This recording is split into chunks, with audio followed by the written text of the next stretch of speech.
Пам-пам-пам. Відік. Уявіце сабе кампанію, якая ў дакуменце для інвестараў піша, што яе патэнцыйны рынак складае 28,5 трыльёнаў даляраў.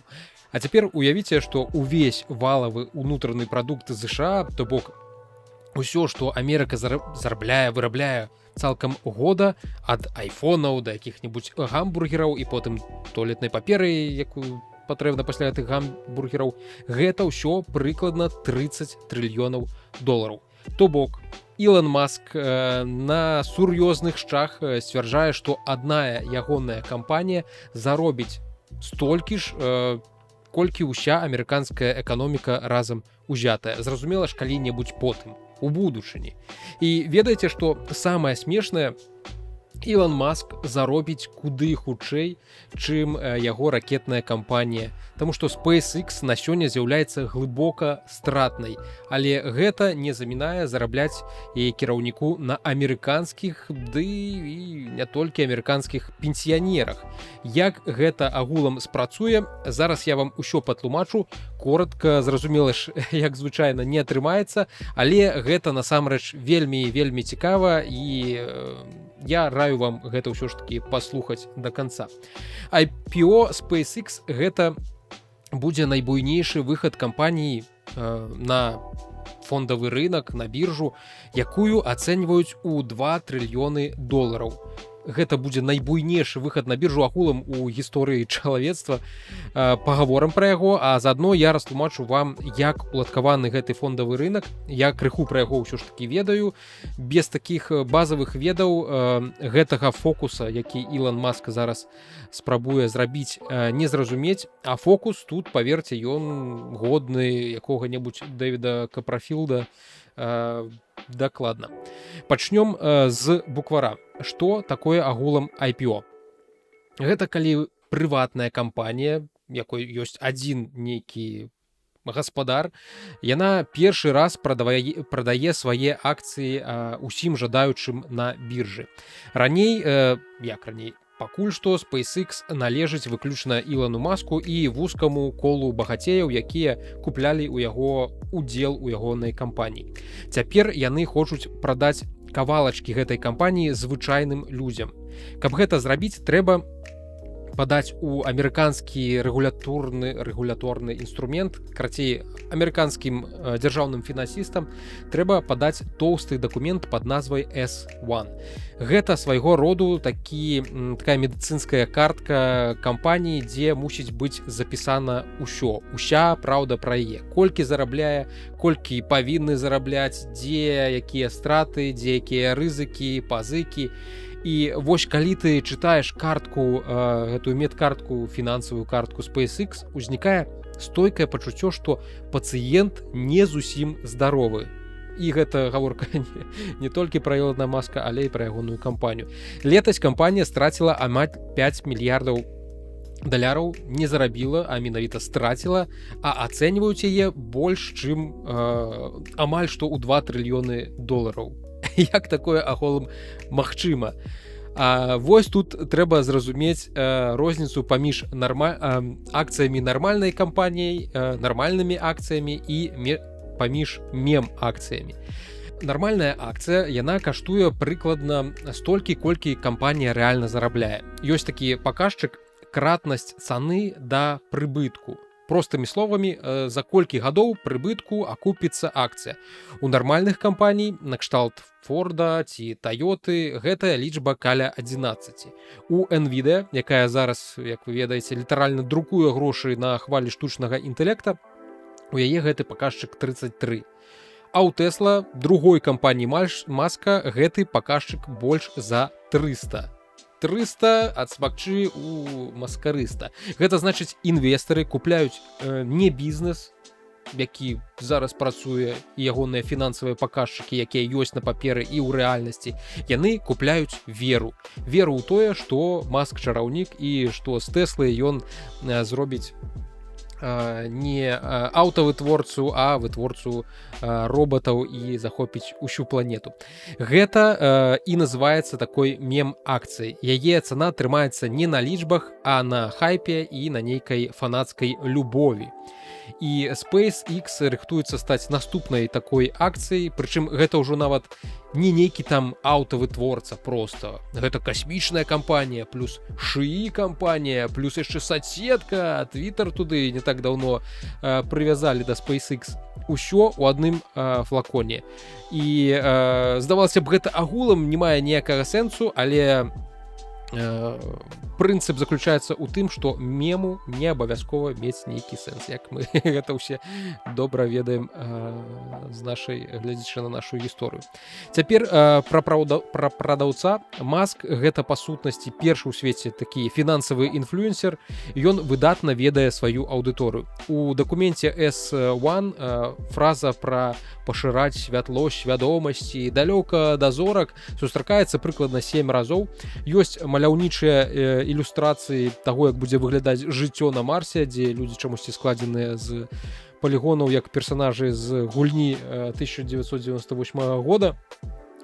Уся гэтая касмічная містыка, гэта не выпадковасць, гэта такая прынада для інвестараў, для фанатаў Маска, якія яго любяць, якія гатовы укладвацца ў любы яго бізнес. І 30% усяго IPO Маск адмыслова прытрымаў менавіта для дробных інвестараў. Гэта такія звычайныя людзі, якія купляюць акцыі проста з свайго тэлефона праз усялякія праграмы тыпу XTB ці, не ведаю, Боса у Польшчы. І Маск ведае, што ягоныя прыхільнікі купяць усё, што ён прадае, нягледзячы асабліва нават на лічбы. А далей уключаецца механізм, які такі эканаміст, як Кейнс, калісьці назваў конкурсам прыгажосці. Гэта вельмі цікавы механізм насамрэч. Я зараз растлумачу, як ён працуе. Уявіце сабе газетны конкурс, трэба выбраць самы прыгожы твар з 6 фотак, якія размешчаны на газетнай старонцы, і выйграе той, хто угадаў, каго выбера большасць. Разумны чалавек галасуе, зразумела ж, не за тую фотокартачку, якая яму падабаецца, хто яму падабаецца, а за тую, хто, на яго думку, выглядае найбольш прывабным для большасці астатніх. На біржы гэта прыкладна працуе так же сама. Цвярозы інвестар можа цудоўна разумець, што SpaceX гэта бурбалка, і яна не можа каштаваць 2 трыльёны, калі з'яўляецца па сутнасці стратнай з вялікімі пазыкамі, але тым не менш ён ведае, што фанаты Маска ўсё роўна скупяць акцыі, цана папаўзе ўверх, і ён таксама купляе, каб не прапусціць гэты рост. І чым больш людзей думаюць таксама, тым вышэй, зразумела ж, ляціць цана. На Reddit апошні год з прыходам Трампа ў адміністрацыю ва ўсялякіх інвестыцыйных сабрэдзітах часта спатыкаецца такая фраза: рынак можа заставацца ірацыянальным даўжэй, чым ты застаешся плацежаздольным. Усё зараз у сусветнай эканоміцы і геапалітыцы выглядае кепска, але акцыі працягваюць расці на зло скептыкам. Ірацыянальна. І вось гэтае IPO, вось гэты выхад на біржу SpaceX, гэта як галоўны выбух гэтай ірацыянальнасці, якая адбудзецца ўжо зусім хутка, здаецца, дзесьці ў 12 чэрвеня, калі я не памыляюся. І цяпер галоўны сакрэт, які SpaceX сама і выдала ў сваіх лічбах, яна толькі называецца касмічнай кампаніяй, але насамрэч гэта шыі кампанія, якая час ад часу раз-пораз запускае ракеты.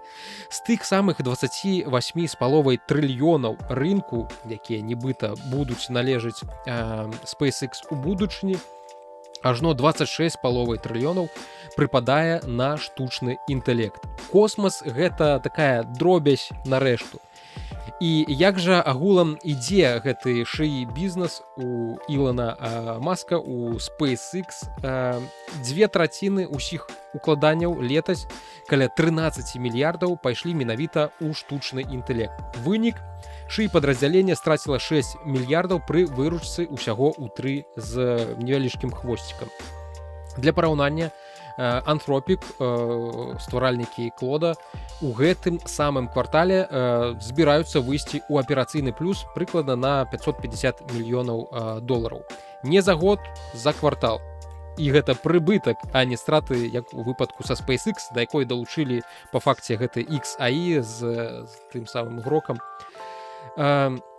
Больш за тое, SpaceX здае ў аренду сваю воблачную інфраструктуру з нядаўняй пары для той самай Anthropic за 15 мільярдаў долараў на год. То бок, самы здаровы кавалак шыі бізнесу Ілона Маска заключаецца ў тым, каб зарабляць на канкурэнтах, якія робяць шыі лепш за яго.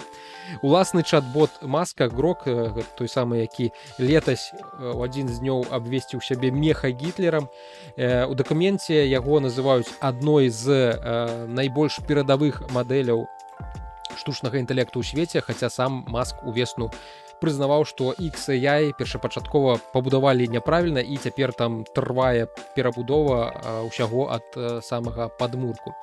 І ёсць яшчэ адзін радок, ад якога становіцца смешна. У дакуменце S1 прама пазначана, што кампанія знаходзіцца пад следствам за тое, што Грок генераваў сексуалізаваныя выявы без згоды людзей, у тым ліку выявы дзяцей. 3 асобныя судовыя позвы, не вельмі такі добры фон для ўсяго, што адбываецца.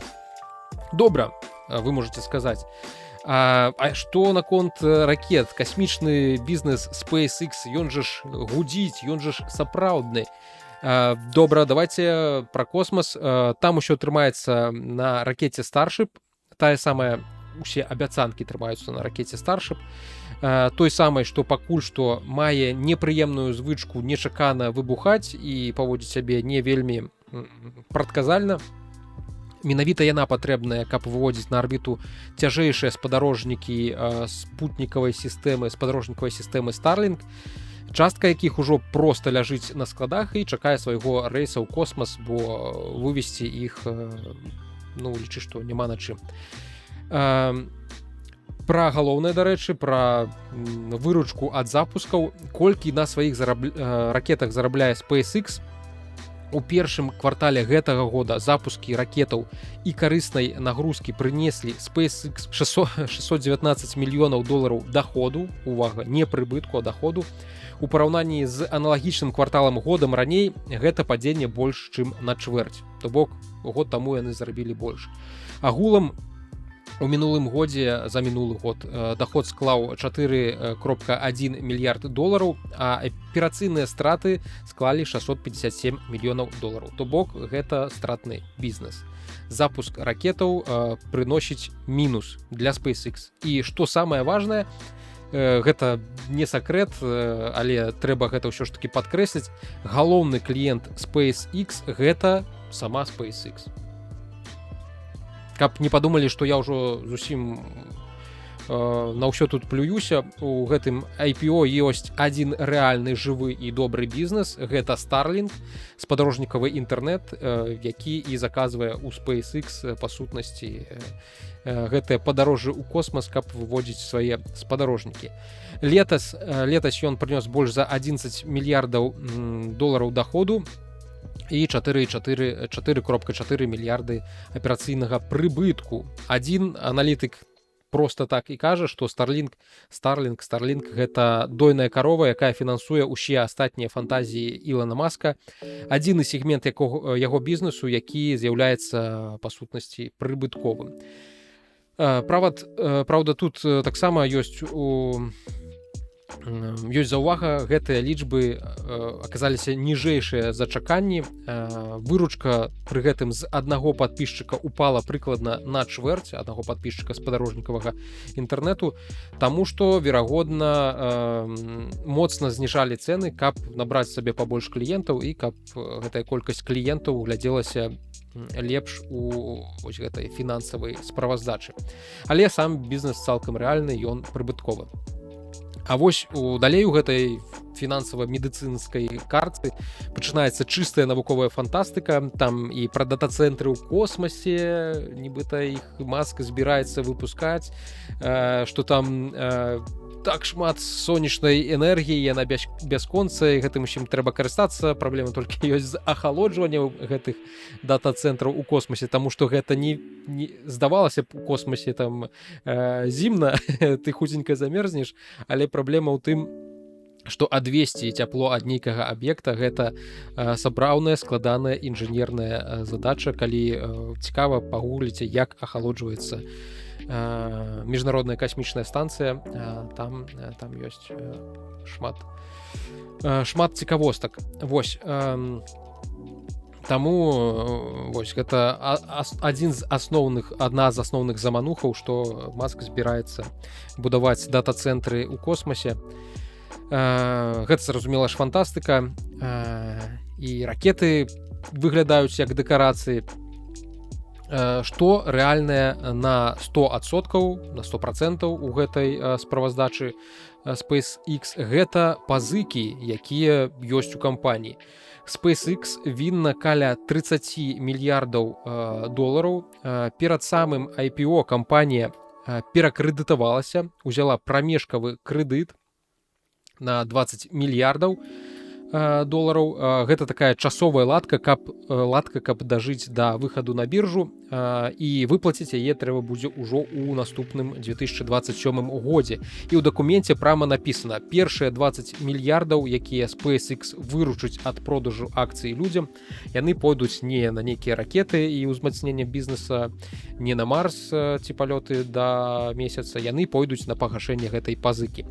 Самы каларытны момант у гэтым, гэта вось здзелкі з гэтым Антоніо Гарсіясам. Ён знаходзіцца ў радзе дырэктараў адначасова і SpaceX, і Tesla. Ён сябар Ілона Маска. Яго фірма мае з SpaceX лізінгавыя пагадненні на 20 мільярдаў долараў. І структураваныя яны так хітра, што эксперты называюць гэта такім няўдалым зваротным лізінгам. Фактычна гэта такі замаскіраваны крэдыт пад заклад відэакарт, які гэты крэдыт спрабавалі схаваць з балансу кампаніі, каб даўгі пазыкі не так кідаліся ў вочы.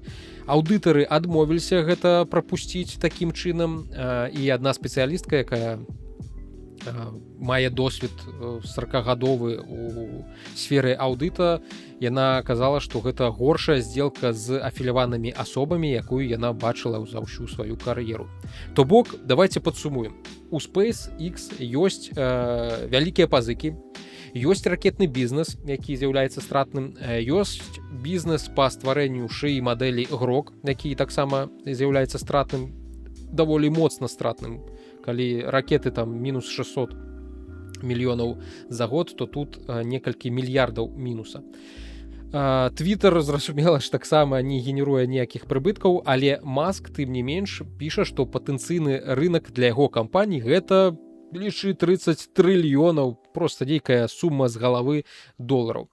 Штосьці зарабляе толькі Starlink, але ўвесь яго прыбытак згарае на тое, каб дацягнуць кампанію да выхаду на біржу і абмяняць бумажкі, паперкі з подпісам Маска на нейкія рэальныя грошы. Цяпер, прабачце, што так доўга, галоўная махінацыя, тое, дзеля чаго ўсё гэта і задумана. Прыгатуйцеся, бо тут трэба зразумець, як уладкаваныя пенсійныя зберажэнні па ўсім свеце. Большасць людзей на захадзе не выбірае акцыі сама.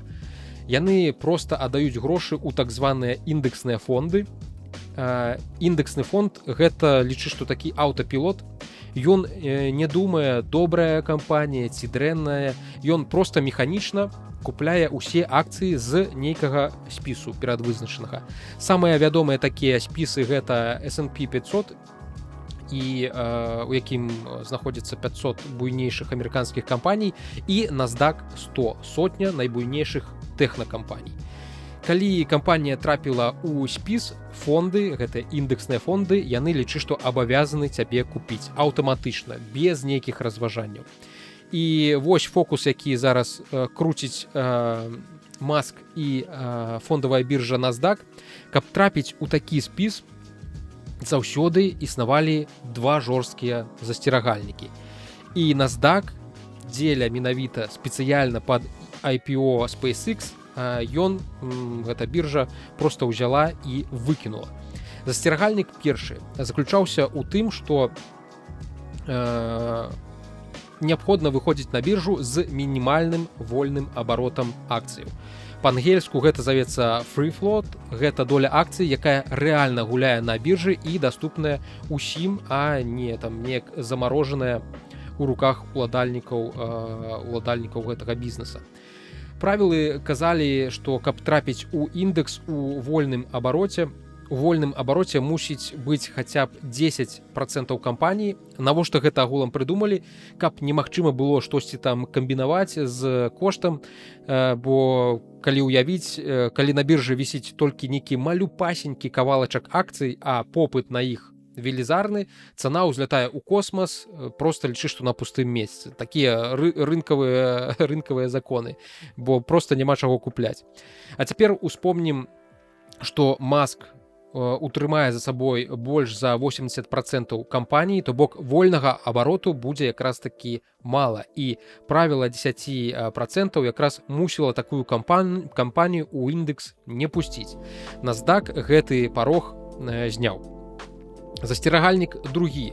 Перыяд абкаткі. Па-ангельску ён завецца seasoning period. Гэта літаральна як перыяд вытрымкі добрага каньяка ці віна, не люблю ні тое, ні другое. Карацей, раней новая кампанія мусіла спачатку, якая трапляе на біржу, спачатку мусіла правісець на біржы цэлы год, перш чым яе пускалі ў індекс. За гэты час там у яе 3-4 мінімум нейкія справаздачы будуць фінансавыя.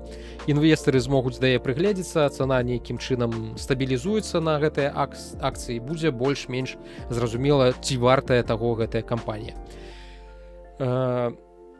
Зразумела, што і ажыятаж да той пары асядзе, нейкая рэальная цана праявіцца. Карцей, год гэта была такая падушка бяспекі для інстытуцыянальных інвестараў, для гэтых індэксных фондаў. NASDAQ скарацілі гэты год усяго да 15 дзён. Разумееце маштаб вось гэтага цынізму? Гэта не нейкія старыя такія бюракратычныя дробязі, гэтыя правілы, якія літаральна пісалі крывёй пасля рэальных бурбалак і пасля рэальных фінансавых катастроф, якія здараліся на рынках. І каб гэта не гучала абстрактна, давайте на двух прыкладах. Вось ёсць такі прыклад кампаніі, дзе ж ты? Вось Pelm. Навошта патрэбны вось гэты парог вольнага абароту? Бурбалка даткомаў, 2000 год, кампанія 3Com выводзіць на біржу свой філіял Pelm, тыя самыя легендарныя вось гэта кішэнныя камунікатары, камплюкцеры, але тады кампанія прадала толькі ўсяго 5% акцый, 95% пакінула сабе. І гэты малюпасенькі кавалачак так разагналі ў цане, што пачалася сапраўдная матэматычная шызафрэнія. Калі цану гэтых 5% механічна памножыць, тады на той час памножыць на ўсю кампанію, выходзіла, што Pelm каштуе насамрэч даражэй, чым уся 3Com цалкам. Хаця 3Com валодала 95% самой Pelm. Бацька ці маці каштавала танней за ўласную дачку, якой яна валодала на 95%. Эканамісты потым напісалі знакаміты артыкул з загалоўкам «Ці ўмее рынак складаць і адымаць», рабіць прасцейшыя арыфметычныя аперацыі. Адказ, як вы бачыце, відавочны, не заўжды, і рынкі ірацыянальныя. І менавіта пасля такіх фокусаў і ўвялі мінімум вольнага абароту, каб мізэрны абрэзак акцый нельга было разьмуць, іх цану нельга было разьмуць да нейкага сапраўднага маразму. Другі прыклад, навошта патрэбны агулам час на абкатку і заадно пра тое, чым прымусовая скупка канчаецца для звычайных людзей, гэта ўжо гаворка пра 2020 год і уключэнне Теслы ў індекс S&P 500. той самай кампаніі, якой, як вы разумееце, бачыце і памятаеце, валодае нейкім чынам, там, часткай валодае Ілон Маск. Цікава, як то ў мяне так усё абрэзалася. Вось так лепш. Вось. Як толькі гэта абвесцілі, што Тэслу будуць уключаць у S&P 500, індэксныя фонды апынуліся абавязаны скупіць акцыі Тэсла прыкладна на 90 мільярдаў долараў, калі я не памыляюся. Каб зразумела ж, іх партфелі гэтых індэксных фондаў супадалі з уласна індексам. Што зрабіла цана на акцыі Тэсла за месяц паміж абвесткай і фактычным уключэннем гэтай кампаніі ў індекс? Цана ўзляцела на 40%. Бо ўвесь рынок, зразумела ж, ведаў, што фонды будуць вымушаны купляць кампанію па любым кошце. Прафесар з Мічыганскага універсітэта тады папярэджваў наўпрост, што пенсіянеры і звычайныя людзі праз свае індексныя фонды купяць Тэсла па завышанай скандальна высокай цане. І ведаеце, чым гэта ўсё скончылася? Праз 2 гады акцыі Тэсла праселі ніжэй за тую цану, па якой індексныя фонды яе набралі якраз такі ў момант уключэння. Звычайныя ўкладчыкі індексных фондаў страцілі на гэтым мільярды, не Маск які-небудзь, не нейкія разумныя раннія інвестары. Менавіта тыя людзі, якія нават не выбіралі купляць гэтую Тэслу, таму што дзеля абароны ад акурат крацей такога сцэнарыя засцерагальнікі і існавалі, і ад іх зараз па сутнасці дэмантавалі абодва адразу і акурат у той момант, калі на парог прыйшоў найбуйнейшы выхад на біржу ў гісторыі чалавецтва, бо для самой NASDAQ займець у сябе такое IPO гэта насамрэч шалёныя грошы. Так што пытанне пад каго падладзілі гэтыя правілы, тут нават цяжка назваць нейкім рытарычным. Вынік для звычайнага чалавека будзе такі: хочаш ты гэтага ці не хочаш, але кожны амерыканскі пенсіянер, кожны пенсійны рахунак, кожны, у іх гэта завецца 401K, гэта такая амерыканская спецыяльная пенсійная скарбонка, прывязаная да тых самых аўтапілотных фондаў.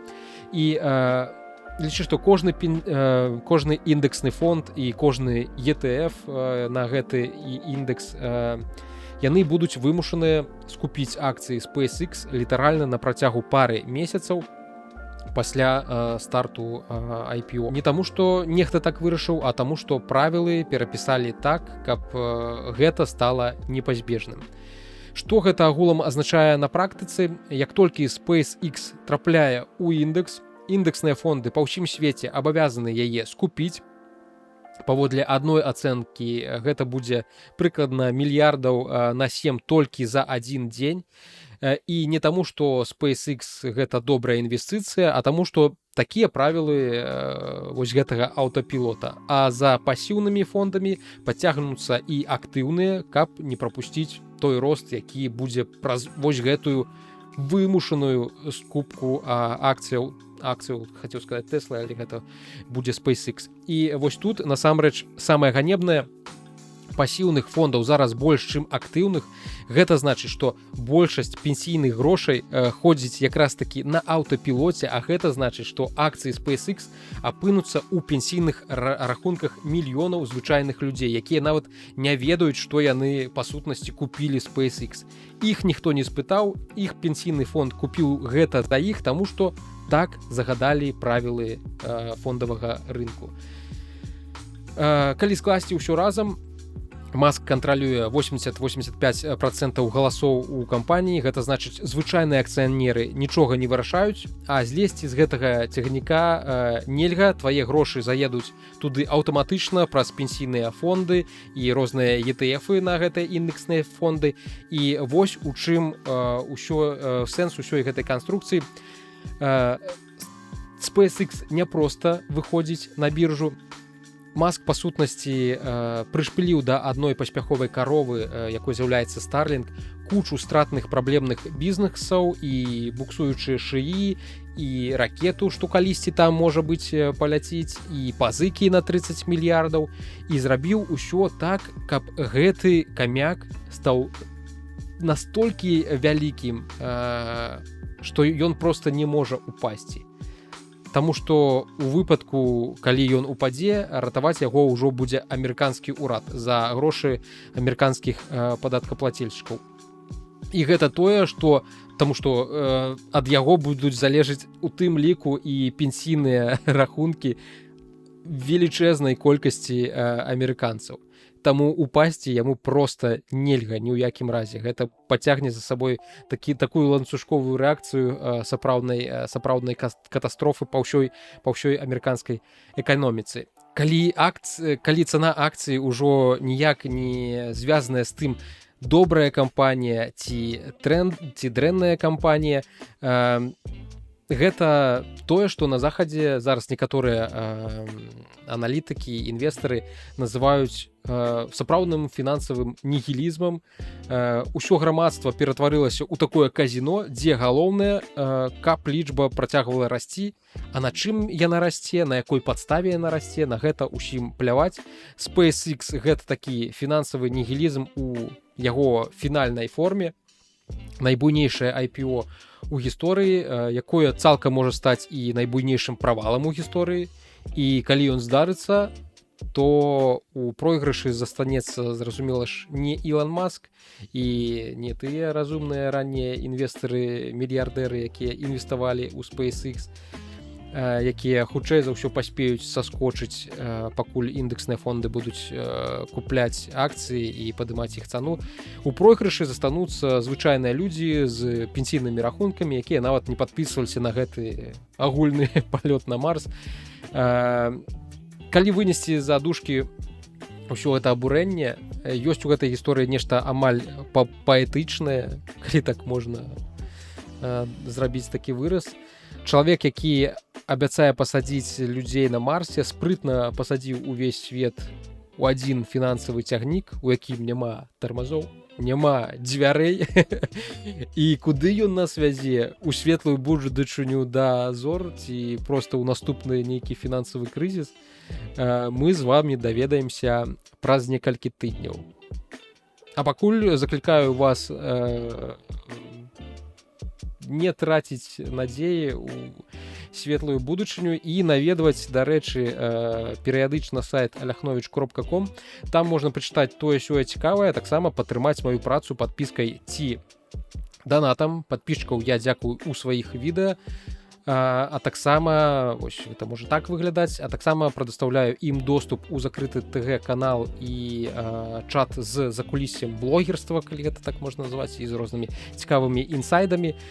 Тых, хто падтрымлівае мацней, я, як і абяцаў, голасам згадваю ў сваіх відэа. Гэта Мова.хау, Дмітрый Суднік, Хімік 94, Хімік 94, Алексей Гулеў, Алесь, Алексей, Евген Барановскі, Мармоль, Іван Янчук, Вожык, Георгій Пугачоў, Алексей Адамович, Сергей Мухін, Александр Ціткоў, Алесь Кароза, Влад Саўченко, Александр Кашэўскі, Алексей Гомза і Віктор К. Дзякую усім шчыра. Рухаемся далей. Ці памятаеце вы, як мы хадзілі ў інтэрнэт да Google? Да таго моманту, калі вы першы раз пра пошукавік агулам даведаліся. Да таго моманту, як Google захапіў агулам усе адрасныя радкі браўзераў, якія толькі існуюць у гэтым свеце. Каб трапіць на сайт, зараз я для зумераў крыху раскажу, як гэта працавала, калі такія глядзяць мае падкасты. Каб патрапіць на нейкі сайт, табе трэба было ведаць, куды ты хочаш патрапіць. Адрас ты дзесьці вычытваў у газеце, у часопісе, не ведаю, на цэтліку некага прадукта, камп'ютарныя весці, камп'ютарная газета, віртуальныя радасці. Гэта былі мае правадыры ў вялікі інтэрнэт у свой час. І ці табе яго хтосьці казаў знаёмых, што вось такі цікавы сайт знайшоў, вось там пішуць, там ёсць цэлае блогерства, тады блогі яшчэ, пэўна, нават слова такого не было, былі ўсялякія планеты, гасцявыя кніжкі, гасцявыя старонкі. і інтэрнэт быў як сапраўдны горад, дзе ты блукаў без навігатара. Хочаш некуды патрапіць, ты мусіш ведаць вуліцу і нумар дома. А потым з'явіўся Google, ну ён ужо быў, я просто пра яго не ведаў, просто Google пачаў захопліваць адрасныя радкі ў розных браузерах. У свой час яны заключылі, пэўна, вельмі важную сделку з Apple і ўбудавалі свой браузер у Safari, у тым ліку мабільны. Пасля гэтага зрабілі свой браузер Chrome, дзе там па змаўчанні у адрасным радку ты мог пісаць запыты, яны адпраўляліся адразу ў Google. І на гэтым усё. Стары інтэрнэт скончыўся. Інтэрнэт 1.0, так я яго называю. Больш не трэба было памятаць адрасы, не трэба нічога нідзе вычытваць. Просто пішаш, што хочаш, і Google выдае табе 10 спасылак, па якіх ты можаш прайсці, паглядзець, пачытаць. Калі адна не спадабалася, пайшоў да іншай, і так ходзіш туды-сюды. Потым пачалі з'яўляцца платныя спасылкі, першыя 3, дзе рэклама. Зараз ужо якую-небудзь тавары табе адразу там рэкламуюць. Карацей, пошук моцна змяняўся. І тым не менш, тое, як Google быў вось гэтым правадыром, у якім прынцыпам ён кіраваўся, як гэта ўсё працавала, гэта было зручна, неверагодна зручна. У параўнанні з тым, як было да гэтага. Праблема была толькі ў адным. Той, хто трымае іглу, на якую падсеў увесь свет за пару гадоў і нават не заўважыў, той рана ці позна пачынае мяняць правілы пад сябе. І вось на канферэнцыі Google I.O. 2026 гэтыя правілы Google агучыў. Прытым нас чакаюць змены катастрафічныя, менавіта так я лічу гэтыя змены катастрафічнымі. Спойлер, шыі нам будуць пхаць пра сілу ва ўсе шчыліны, што рызыкуе знішчыць інтэрнэт такім, якім мы яго ведаем. Нават не знішчыць, горш, дзярмавізаваць, лишь бы яго, пэўна, не было магчыма. Бо калі сабраць усе анонсы канферэнцыі разам, атрымліваецца адна вельмі выразная карціна пра тое, як Google хоча стаць адзіным вакном паміж табой і ўсім астатнім інтэрнэтам. Ён ужо такім і быў, але зараз гэта будзе заўважна выразней. Гэты чалавек у сярэдзіне, man in the middle, сутнасць, якая падмяняе сабой агулам усё сеціва, прыбірае выбор для цябе з 10 спасылак, па якіх ты можаш прайсці, і замяняе іх сабой. Давайте разбяромся, як гэта адбываецца менавіта. Google рэдка нейкім чынам чапае ці змяняе свой пошукавы радок. Гэта такая свяшчэнная карова кампаніі, але цяпер абнаўляюць і гэты радок. Радок будзе дынамічна пашырацца, калі ты набіраеш нейкі доўгі запыт, больш месца, менш нейкіх абмежаванняў. З'яўляюцца усялякія шыічныя падсказкі, якія, як кажа Google, выходзяць за межы проста аўтадапаўнення, гучыць добра ў тэорыі, але на практыцы гэта значыць, што Google будзе дапісваць за цябе тое, што ты, магчыма, нават не меў на ўвазе. Аўтадапаўненне і так часам вядзе сябе, будзем шчырамі, вядзе нас у дзіўныя месцы, а цяпер яно будзе яшчэ і разумнае, таму гэта яшчэ большая для нас пагроза. Гэта, зразумела ж, не ўсё. Шукаць цяпер можна не толькі тэкстам, Google прымае выявы, як раней такое было, файлы, відэа і нават адкрытыя укладкі Chrome, як уваходныя даныя для пошуку. Ты літаральна можаш паказаць Google свой экран і спытаць, што гэта на ім адбываецца на гэтым экране. У старыя добрыя часы, калі Google выдаваў проста спіс спасылак, ты сам выбіраў, куды пайсці. Гэтыя часы, як мы бачым, ужо заканчваюцца. І яны пачалі заканчвацца яшчэ з часоў AI Overviews, калі проста зараз пад кожным, пэўна, запытам з'яўляецца гэтае summary ад AI, якое ўжо спрабуе табе адказаць на твае пытанні. І гэты overview зараз можна будзе пашырыць да сапраўднага вакенца чата з чат-ботам Gemini, то бок можна будзе працягнуць размову з Гуглом у AI рэжыме. І замест спасылак ты будзеш атрымліваць ужо цэлую старонку, згенерваную з дапамогай штучнага інтэлекта са зводкай інфармацыі па тваім канкрэтным запыце. Пошук становіцца ўсё больш падобным на размову з чат-ботам, як можна заўважыць, а не на нейкі каталог таго, што прапануе інтэрнэт. То бок, ты, можа, і не хацеў карыстацца чат-ботам ад Google, але хутка ў цябе не застанецца ніякага выбару.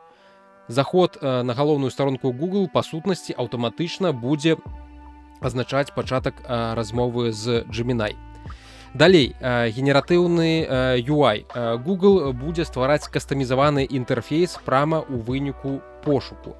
Інтэрактыўныя нейкія графікі, нейкія табліцы, нейкія сімуляцыі. Як памятаеце, раней, да і зараз, калі там упісаць нейкі арыфметычны прыклад у пошукавую старонку, то табе на старонцы з вынікамі запыта будзе знаходзіцца UI-калькулятара, дзе ты штосьці можаш палічыць. Вось, цяпер гэта будзе яшчэ больш, яшчэ значна, там ужо генератыўны штучны інтэлект зможа ствараць розныя сімуляцыі. Атрымаецца такое штучнае праграмнае забеспячэнне, якое ты будзеш атрымоўваць па сваім запыце кожны новы раз. Гучыць зручна, безумоўна, але хто будзе вырашаць агулам, якая інфармацыя будзе трапляць вось у гэтыя табліцы, у гэтыя старонкі размовы з штучным інтэлектам, і наколькі яна будзе актуальнай. Таму што індекс Гугла ўсё ж такі ён больш актуальны, чым нейкія даныя, на якіх навучалася мадэль. Праходзіць даволі шмат часу перад тым, як гэтая мадэль абнаўляецца. Зразумела, што ўсе мадэлі зараз умеюць шукаць штосьці, але праблема ў тым, што гэта патрабуе больш нейкай, як мне падаецца, энергіі, і гэта не вельмі эфектыўна ў параўнанні з тым, як працуе першапачаткова фокус, пошук. Як чалавек, які быў узгадаваны на крытычным мысленні, я ўпэўнены, што такія вынікі умоўнага пошуку мяне задавальняць не будуць, і я пайду шукаць кудысьці далей, нейкую больш надзейную крыніцу, якой я магу давяраць. А гэта толькі, пэўна, падоўжыць працэс майго пошука. То бок, зручнасць, якую мне прадаюць, для мяне хутчэй за ўсё будзе абарочвацца марнаваннем часу. Таксама з цікавостак у пошуку з'явяцца так званыя інфармацыйныя агенты. Ты можаш папрасіць Google сачыць за нейкай пэўнай тэмай, і агент будзе збіраць для цябе розныя навіны з блогаў, са СМІ, з соцсетак. Нешта накшталт Google Alerts, якая раней існавала для розных тэмаў, але такая больш на стэроідах. Цяпер сам ШИІ вырашае, што табе будзе цікава паказаць. Там якія новыя красоўкі, кватэры ў тваім раёне, навіны пра тваю любімую гульню ці футбольную каманду. Агент будзе ўсё гэта маніторыць і табе дакладваць. Запуск абяцаюць гэтым летам, але толькі для, увага, падпісчыкаў тарыфных планаў AI Pro і Ultra, бо, як мы ўжо ведаем, наша будучыня гэта безумоўная падпіска на чат-бот, і пажадана яшчэ і не на адзін, а адразу на некалькі. Самае дзіўнае, адначасова такое самае уражліваючае, гэта тое, што Google Search цяпер зможа генераваць такія міні-апкі, як я ўжо казаў, такія міні-праграмы для задач, якія ты штосьці выконваеш ці вырабляеш нейкія запыты рэгулярна, плануеш нейкае мерапрыемства, і пошук можа стварыць для цябе нейкі персанальны дэшборд. Сочыш за коштамі авіябілетаў, і вось табе зробяць нейкі трекер. Гэта будзе ўжо такі не проста пошук, гэта будзе пошук, які будуе інструменты пад цябе на ляту.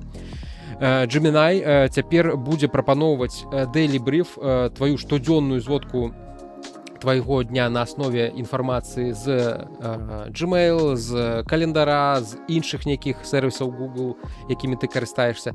Плюс будзе Personal Intelligence, гэта так Personal Intelligence канцэпцыя, дзе AI выкарыстоўвае кантэкст з усіх тваіх Google праграмаў, каб даваць больш нейкія персаналізаваныя адказы. Я так разумею, вы бачыце, да чаго гэта ўсё ідзе. Google не проста шукае інфармацыю ў інтэрнэце, ён будзе шукаць інфармацыю пра цябе, пра твои лісты, пра твой календар, пра твае нейкія пакупкі, пра твае відэа на Ютубе, магчыма, не ведаю, і ўсё гэта будзе злівацца ў адну кропку уваходу, адзін пошукавы радок, які ведае пра цябе больш, чым ты, пэўна, сам можаш у нейкі момант пра сябе памятаць. Калі сабраць усё гэта разам, Search, Gemini, Gmail, Live, вось гэтыя абновы, YouTube, AI мод, дарэчы, пра YouTube я пра гэта не расказаў, там цікава, магчыма, дзесьці тут гэта будзе, але я не ўпэўнен, канешне. Гэта тычыцца мяне напрамую, як стваральніка контенту. Карацей, YouTube пачынае ў Злучаных Штатах Амерыкі тэставаць кнопку, якая замест спісу відэа па тваім запыце, яна будзе генераваць тэкставую старонку з некалькімі убудаванымі відэа і распісваць адказ тэкстам на гэтай старонцы. Усё, больш не трэба глядзець ніякія відэа на Ютубе, хоць ён для гэтага і быў створаны. Не трэба глядзець рэкламу, не трэба дзяліцца прыбыткам з стваральнікамі, якія гэтыя відэа робяць і робяць у тым ліку дзеля заробку.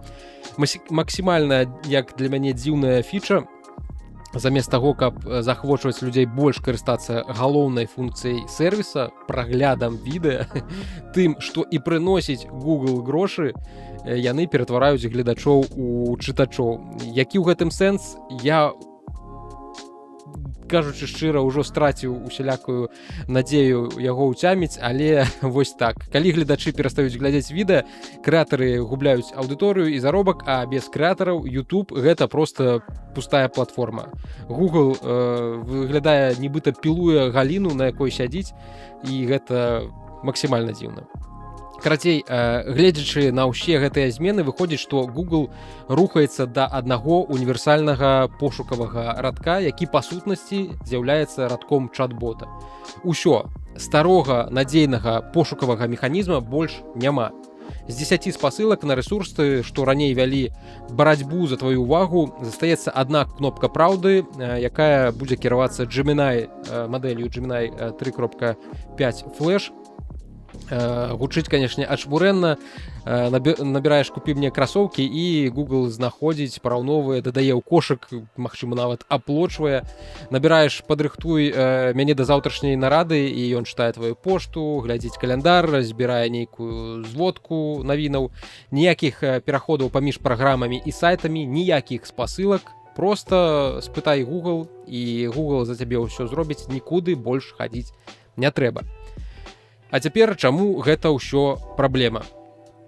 Таму што гучаць гэта ўсё можа зручна, і часткова сапраўды гэта зручна, калі памінуць усялякія праблемы з прыватнасцю даных. Ёсць фундаментальная ў гэтым усім праблема, і яна не тэхнічная, яна такая экзістэнцыяльная, і, як мне падаецца, не толькі для Гугла, а для ўсяго інтэрнэту. Ёсць такі тэрмін Google Zero, ён азначае момант, калі Google перастане адпраўляць трафік на знешнія сайты увогуле. І гэта, гледзячы па ўсяму, ужо не такая ўжо і гіпотэза, гэта сапраўдная тэндэнцыя з канкрэтнымі лічбамі. Ужо сёння каля 60% усіх запытаў у Google заканчваюцца без аніводнага кліка на знешні сайт. Для навінавых запытаў гэтая лічба 69%. 7 з 10 чалавек, якія шукаюць навіны, ніколі не пакідаюць Google. А вось што гэта значыць для канкрэтных кампаній. На канкрэтных прыкладах HubSpot паведамляе пра страту 70-80% арганічнага трафіку. Адукацыйная платформа Check мінус 49%. Брытанская медыагрупа DMG Media скарачэнне да 89% на некаторых запытах.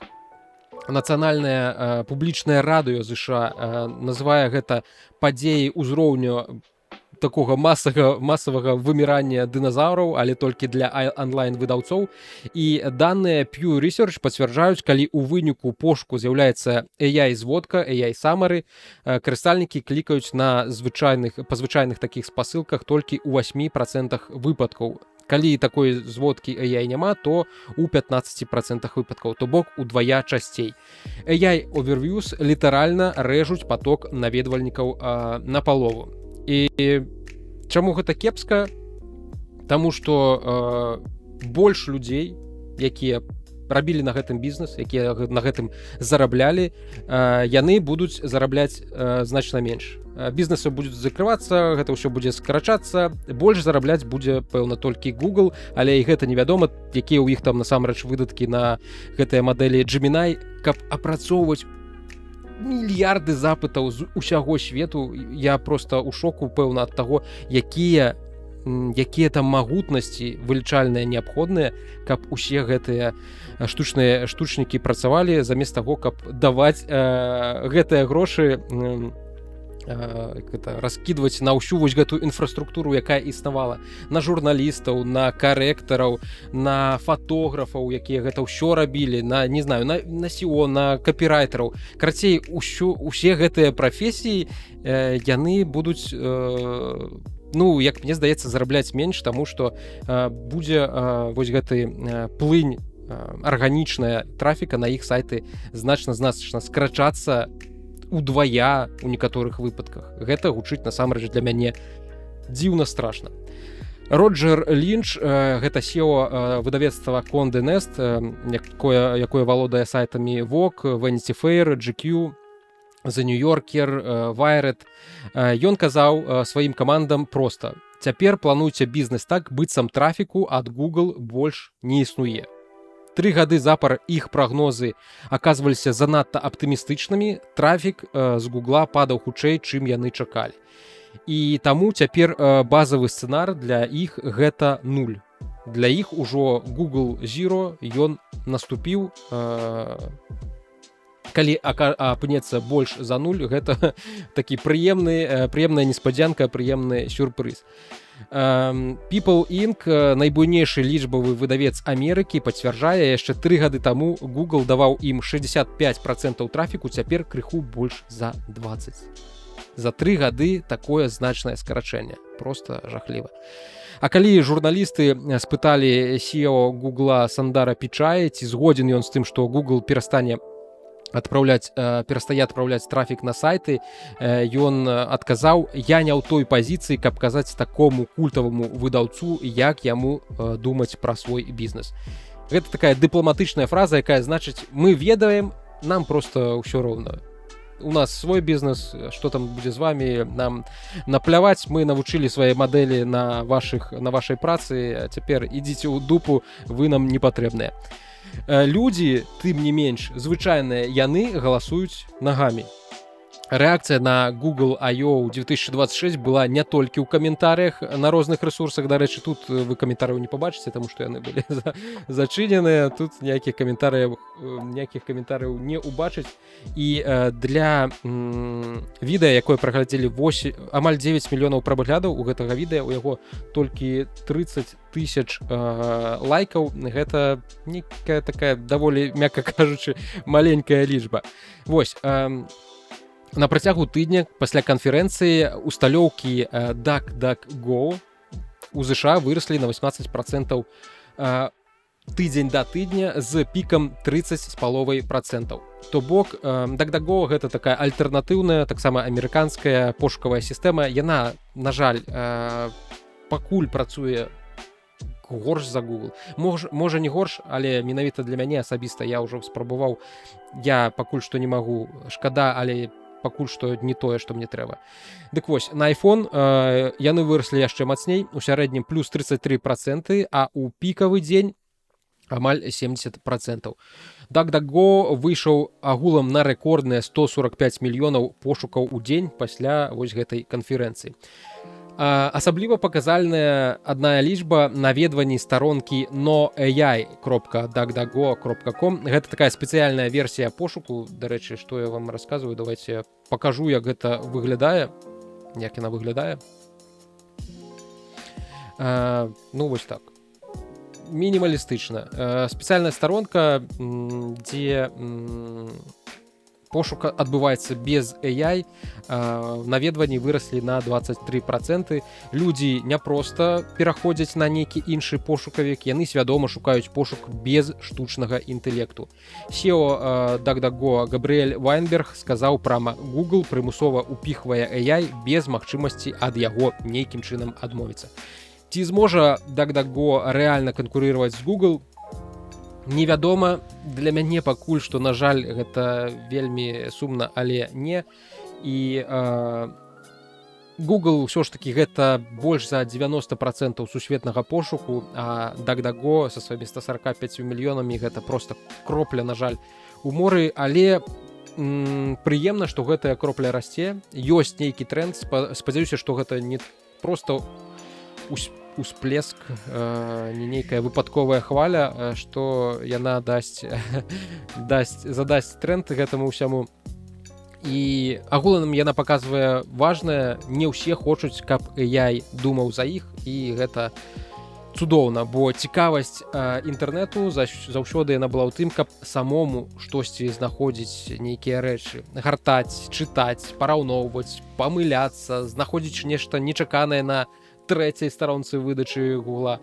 Але калі AI робіць усё за цябе, ты не шукаеш, ты проста спажываеш тое, што табе ўжо прынеслі, падалі на талерачцы. І гэта ўжо не пошук, гэта такая стужка Фейсбука, толькі, як мне падаецца, прыгажэйшая.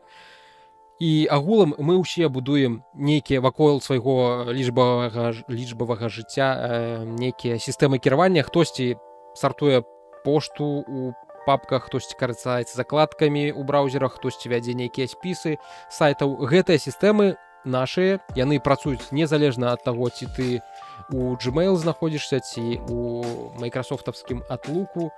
Але калі ўсё гэта замяніць адным AI ад Google, ты прывязаны назаўсёды. І вось тут давайте вернемся да пачатку. Калісьці, каб трапіць на сайт, трэба было ведаць адрес. Гэта была нязручнасць, але гэта была і свабода. Google гэтую нязручнасць забраў, і за гэта яму падзякуем. А цяпер разам з нязручнасцю ён забірае і свабоду. Адзін радок, адна кампанія, адзін AI, каб кіраваць усімі. Зручна, бясспрэчна.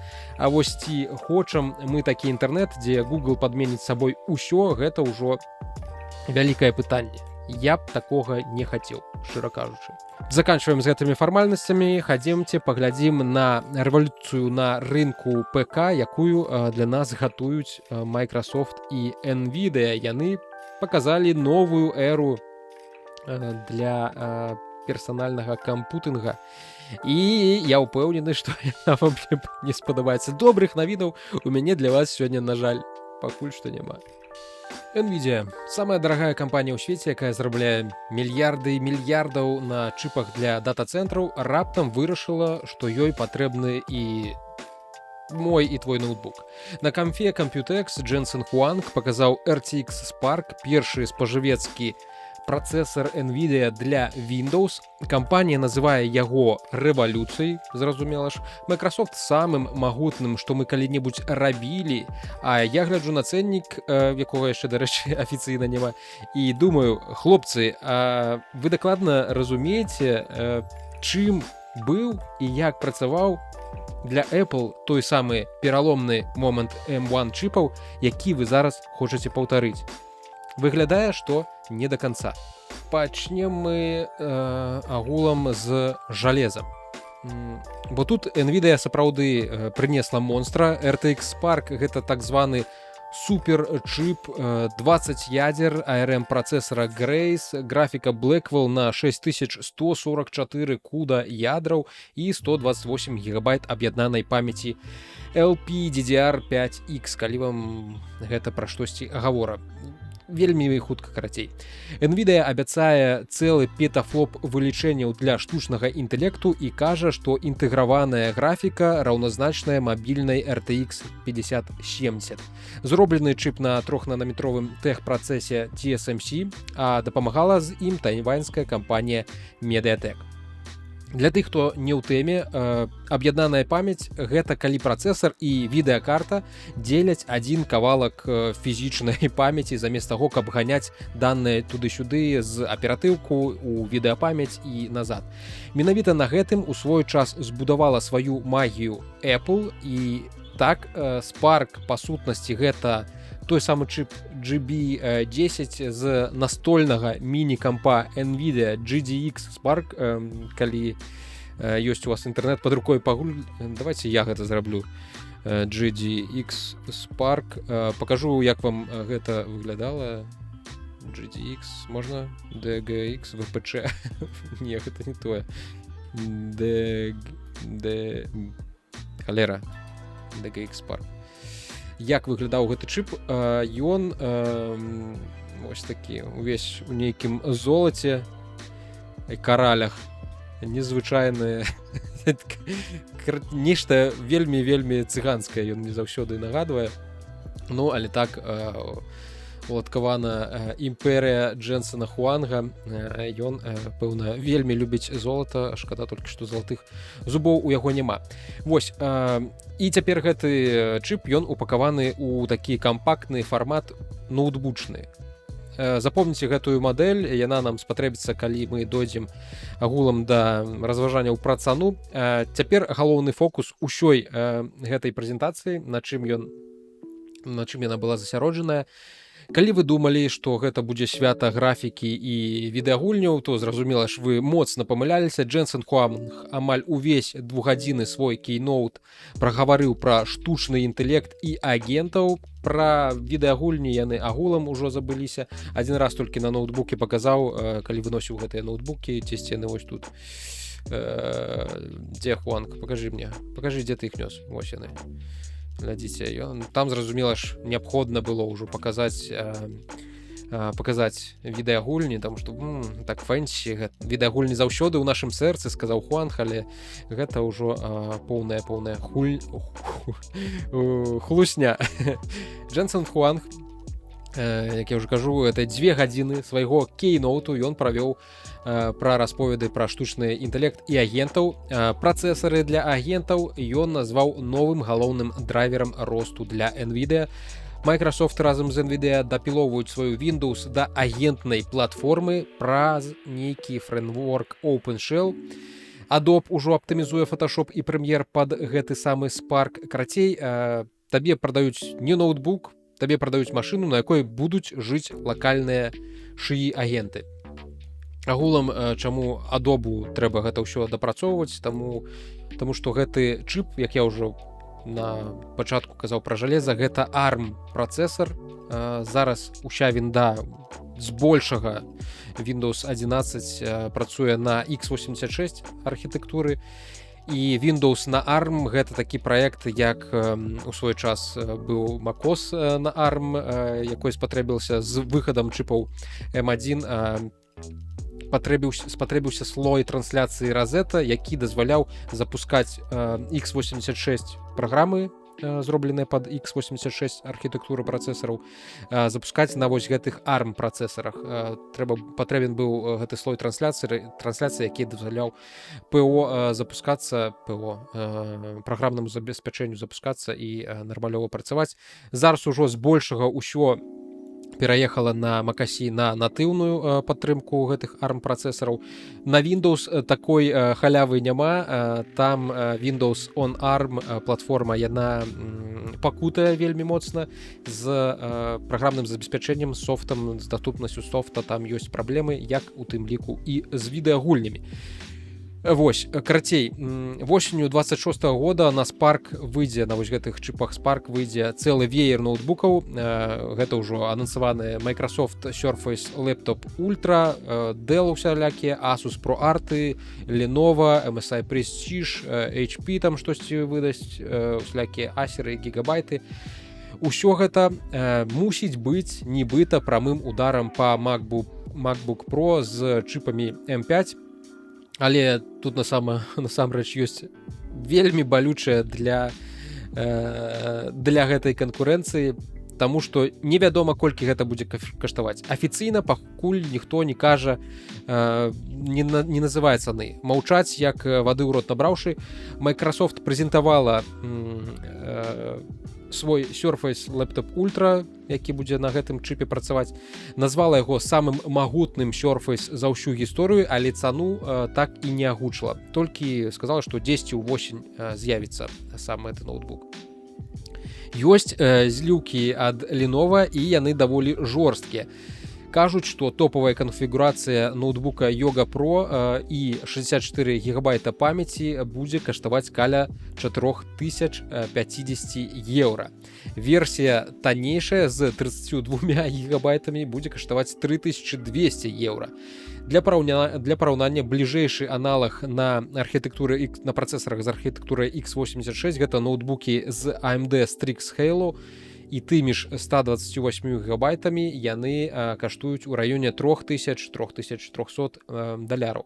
А настольны GTX Spark, з якога ўсё гэта вырасла, ён каштуе амаль 4000 даляраў. Цяпер уявіце, што да гэтага чыпа дадалі клавіатуру, тачпад, акумулятар, 15-цалёвы міні-LED экран, і адчуваецца, як лічба гэта расце яшчэ вышэй. І гэта ўсё яшчэ не ўлічваючы таго RAM-магеддона, які зараз прысутнічае на рынку, глобальнай нястачы аператыўнай памяці, праз якую цяпер даражэюць нават простыя ноутбукі з 16 і 32 гігабайтамі. То бок Spark выходзіць у самы непадыходзячы момант, які толькі можна было прыдумаць.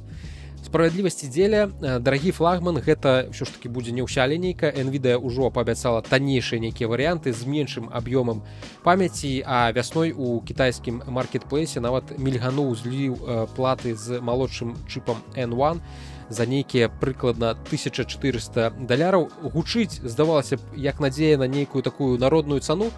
На жаль, не зусім. Гэта была цана толькі голай інжынернай платы, без корпуса, без экрана, без клавіатуры, без батарэй, без усяго таго, што робіць ноутбук ноутбукам. І зразумела ж, гэта былі 128 гігабайт памяці, якія звычайнаму геймеру, звычайнаму карыстальніку асабліва не патрэбныя, але яны патрэбныя агулам толькі лакальнаму шыі. Спажывецкія мадэлі хутчэй за ўсё атрымаюць 32-48 гігабайт. Карацей, танным Spark, як у выпадку з M1 ад Apple, на гарызонце пакуль што нават і не пахне. А цяпер давайце я скажу, што мяне ва ўсёй гэтай гісторыі па-сапраўднаму грызе. А грызе мяне... якраз мы пераключыліся туды ж. Грызе мяне, каб зразумець, чаму момант M1 наогул стаў момантам пераломным для Apple, трэба ўспомніць, як Apple яго зрабіла. У 2020 годзе кампанія не выкаціла адразу нейкі гіпердарагі флагман на Apple Silicon на новых ARM-працэсарах. Яна пачала з самага даступнага, з Mac Mini, з MacBook Air і базавага MacBook Pro. То бок, звычайны чалавек мог купіць новы чып ужо заўтра і адразу адчуць, як ноутбук стаў хутчэйшы, цішэйшы і трымае зарад батарэі ўжо цэлы дзень. А масавыя продажы з першага дня далі распрацоўшчыкам прычыну хутка пераносіць праграмы і адаптаваць іх пад новае жалеза. Толькі праз амаль год Apple падняла планку да чыпаў M1 Pro і M1 Max. Пачатку, карацей, народ, потым ужо нейкія прафесіяналы. Ключавое ва ўсім гэтым тое, што M1 быў інструментам для працы жывых людзей і з'яўляецца такім інструментам.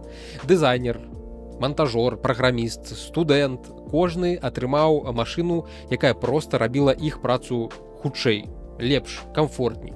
А што робіць NVIDIA і Microsoft? Яны будуюць не інструмент для чалавека. Гэта падчас вось гэтай прэзентацыі Хуанг прамым тэкстам некалькі разоў падкрэсліў, што яны будуюць домік для шыі агента. Раскошны такі маёнтак на 128 гігабайт памяці, таму што людзей усяго толькі некалькі мільярдаў, а агентаў будзе станавіцца з кожным годам усё больш, і вось гэтым агентам Хуанг збіраецца прадаваць ноутбукі. Усё вось гэтае только дзеля таго, каб у тваім ноутбуку пасяліўся з камфортам аўтаномны асістэнт. Сам Джэнсон, як я ўжо казаў, напрамую так і кажа, што гэта працэсары для агентаў, не для людзей. Чалавек у гэтай гісторыі ўжо не галоўны жыхар, галоўны карыстальнік, а хутчэй такі кансьерж, які аплачвае камуналку за пастаяльца на сваім ноутбуку, за які ён адваліў некалькі тысяч еўра. Частка поспеху гэтых працэсараў у Apple была ў тым, што ты атрымліваў выдатную прадукцыйнасць і аўтаномнасць без адпаведнага скачка цаны. Выпускаць звышдарагія новыя чыпы і прывязваць іх да шыі прадуктаў гэта неяк не падобна на добрую стратэгію, каб паўтарыць гэты поспех Apple. Гэта не павінна каштаваць цэлы маёнтак, і гэта, як мне падаецца, спрычынілася менавіта да вось гэтага M1 моманту пераломнага, які дазволіў так хуценька і так эфектыўна і так класна агулам Apple перайсці на свае чыпы. Зразумела ж, MacBook Air не быў танны, ён не аддаваўся за капейкі, ён мае сваю прэміяльную цану, але ён быў даступны, сур'ёзна. Гэта адзін з даступнейшых і лепшых ноутбукаў, якія зараз, на маё меркаванне, можна набыць. А зважаючы на тое, як NVIDIA ставіла цэннікі на свае відэакарткі апошнія гады, я б не быў такі упэўнены наконт вось такога ж пераломнага моманту для Windows. Чаму я агулам кажу пра гэтыя пераломныя моманты?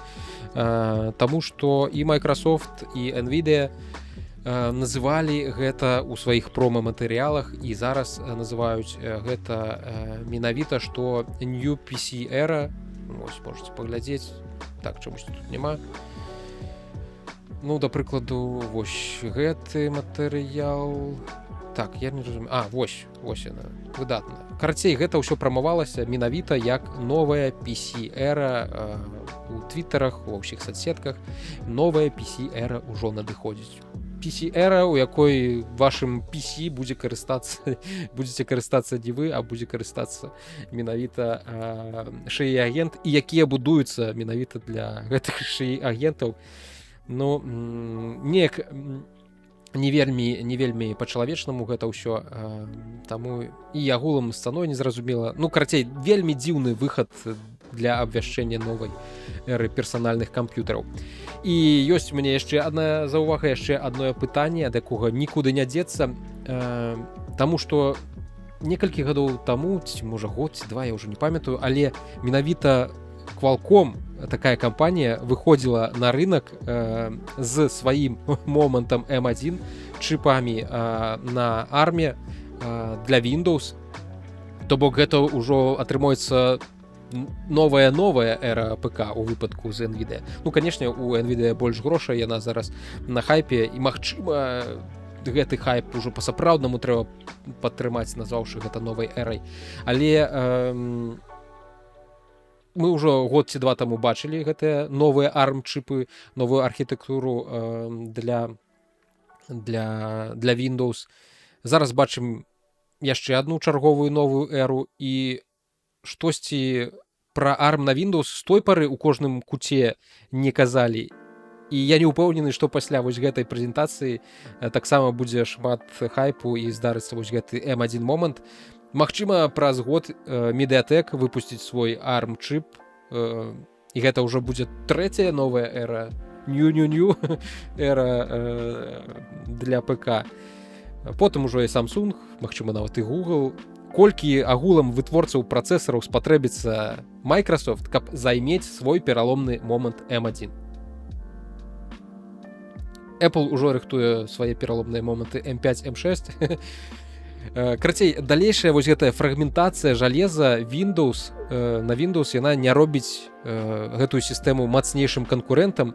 Яна проста насамрэч блытае спажыўца і дадае нагрузку на і без таго абмежаваныя магутнасці вось гэтых TSMC усялякіх і мае кагнітыўныя магутнасці. Я цалкам за канкурэнцыю, менавіта ўзлёт ARM прымусіў AMD і Intel зрабіць свае абсалютна шыкоўныя x86 чыпы, але ў нейкі момант празмерная канкурэнцыя яна ператвараецца ў нежыццяздольную фрагментацыю рынку. Windows патрэбна адзіная стратэгія, каб пацягнуць свой партфель жалеза і нарэшце закрыць рэальныя патрэбы карыстальнікаў, а не штучных інтэлектаў.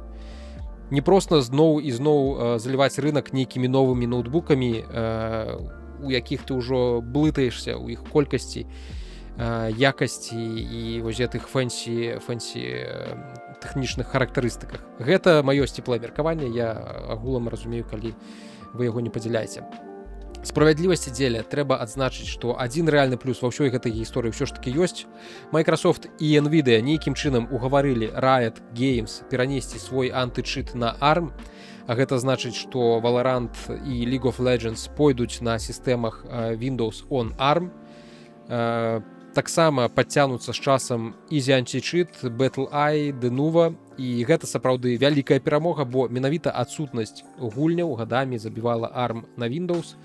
Можа нарэшце з'явіцца ноутбук з добрай аўтаномнасцю, з моцнай графікай і без той гульнявой пустэчы, ад якой пакутаваюць макі на ARM. Вось. І такое пытанне на засыпку. Калі MacBook Neo, які выйшаў літаральна некалькі месяцаў таму, магчыма, даже месяц ці два, не памятаю, за $600 ён узарваў увесь тэхнасвет менавіта сваёй цаной, ці паўторыцца тое самае пры цэнніку ў 2500 еўра, долараў пры самых аптымістычных маіх ацэнках. Штосьці мне падказвае, што рэвалюцыю за 4000 еўра пакупнікі сустрэнуць крыху прахалодней, чым хацелася б Джэнсену Хуангу. І я іх буду ў гэтым цалкам разумець. Вось. Такім атрымаўся тыдзень у тэхналогіях. Вялікі дзякую, што даглядзелі відзік да канца. Яшчэ раз падзякую ўсіх спонсараў, якія мяне падтрымліваюць на маім асабістым сайце. Рабіце гэта для мяне шмат рознага значыць. Таму пабачымся ўжо зусім хутка, дарэчы, у бліжэйшую пятніцу адбудзецца выпуск гульнявых навінаў. Прайшла літаральна на днях State of Play, дзе паказалі новую гульню ў сусвеце перазапуску God of War. Пагаворам карацей пра анонсы, якія адбыліся на State of Play у пятніцу. Чакайце на відзіку. А пакуль усім дзякую за прагляд, за праслухоўванне. Да пабачэння.